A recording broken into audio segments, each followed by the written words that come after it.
Hai,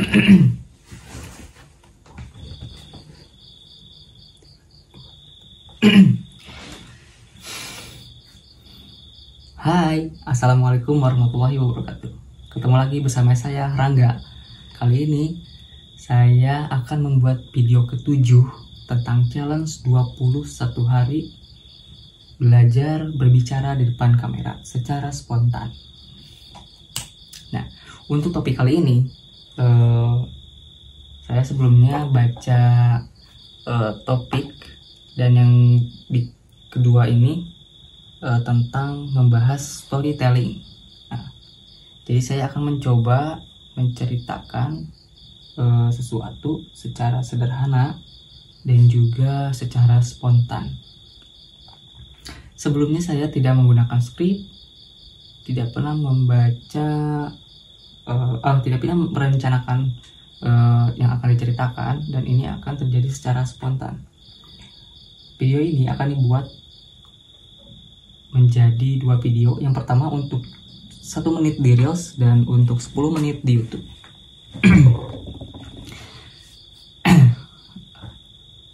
Jadi di storytelling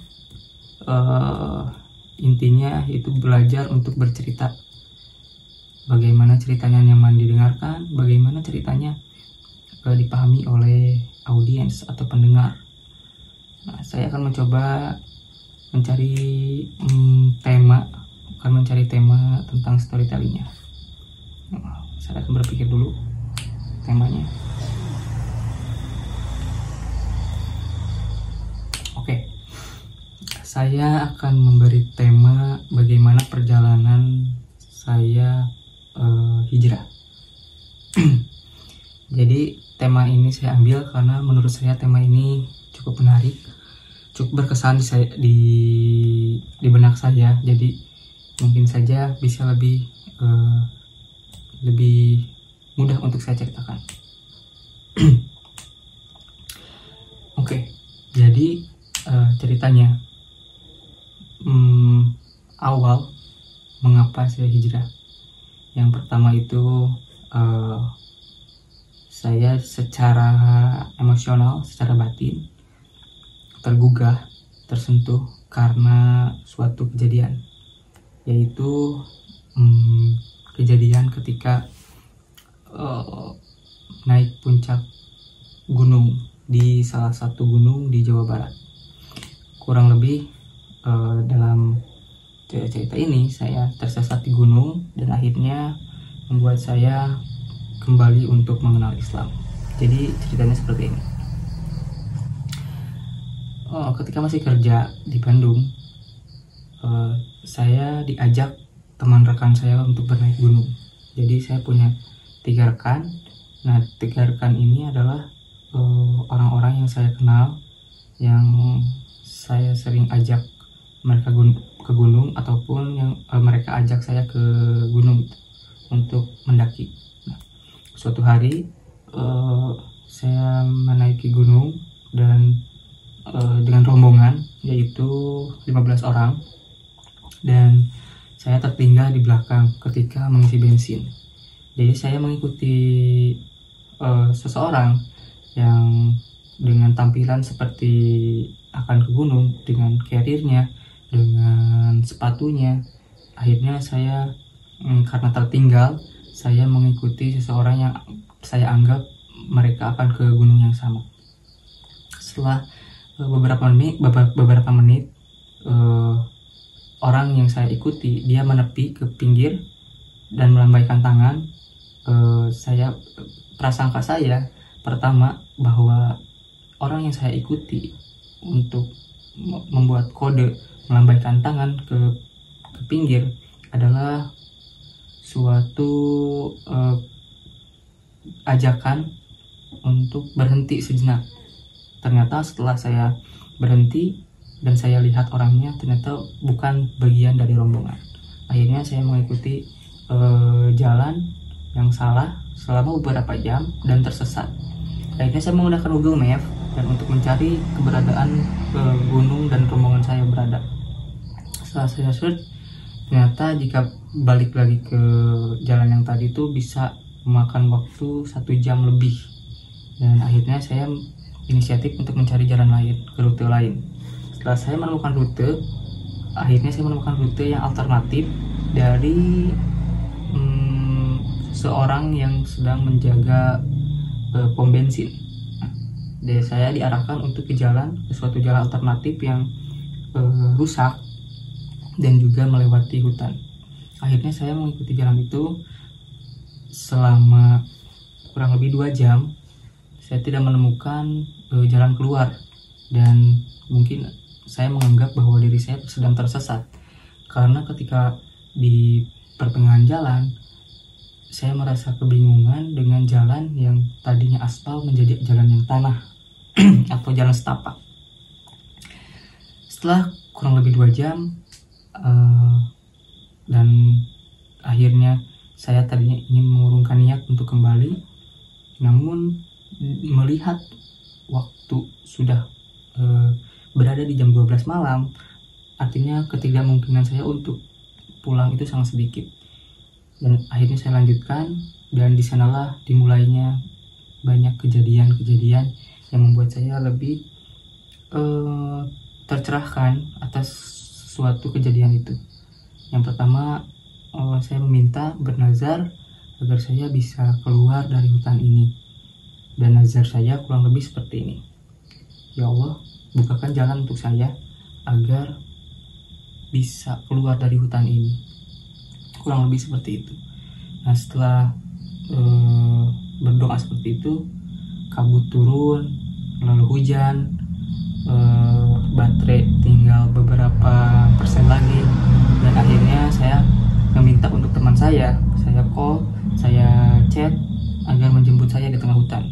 Ternyata jawaban teman saya seperti ini: oke, lanjut aja dulu, nanti kalau misalkan ada kejadian kenapa-napa bisa telepon kita, nanti kita datang. Nah, setelah itu saya jadi ingat tentang bagaimana masa depan kita, tentang kematian, yaitu alam kubur. Bayangin aja, di masa hidup kita saja, ketika kita bisa menemukan alat komunikasi, menemukan orang-orang, dan ternyata kita tidak bisa mengandalkan orang lain, yaitu kita hanya bisa mengandalkan diri kita sendiri, termasuk di alam kubur kita kan. Tidak ada orang, tidak ada yang bisa membantu selain amal-amal kita.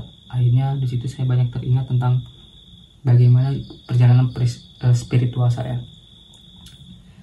Dan ketika saya mulai panik dan kabut turun, akhirnya saya menancap kecepatan lebih tinggi agar segera keluar dari hutan itu. Dan ternyata justru saya lebih ingat kepada kepanaan dunia, dimana ketika kita mengejar dunia lebih cepat, lebih jauh, ternyata hanya sia-sia, hanya hampa, kosong.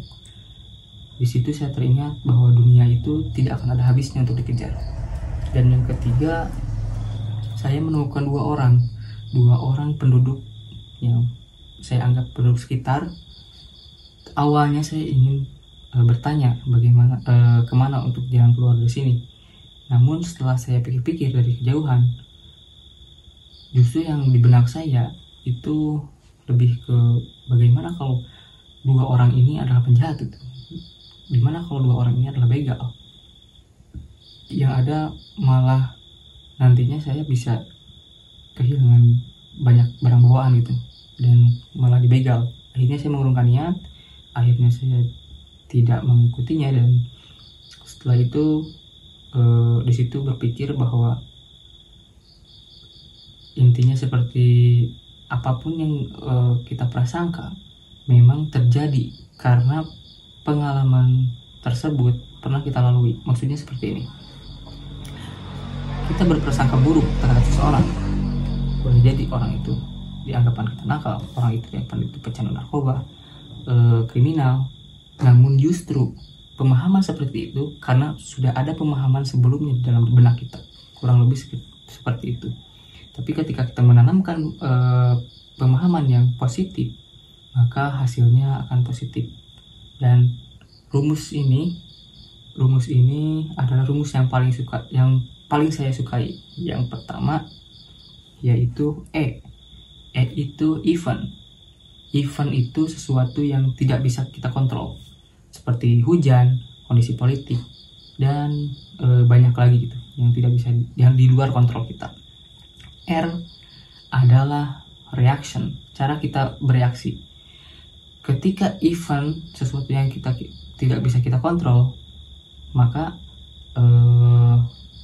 reaksi kita, jika kita bereaksi positif, maka O-nya, observe atau outputnya, maka akan positif juga.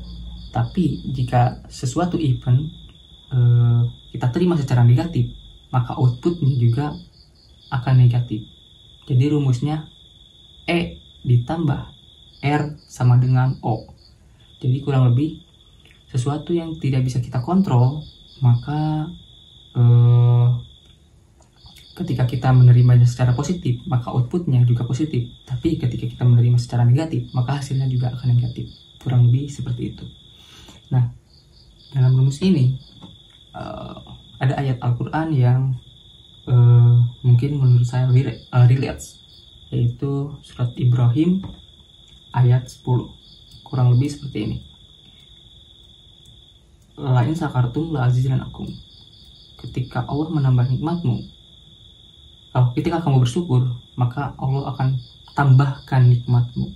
Artinya ketika kita mensyukuri sesuatu, maka Allah akan limpahkan nikmat tersebut. Kurang lebih ayatnya seperti itu. Dan itu membuat saya lebih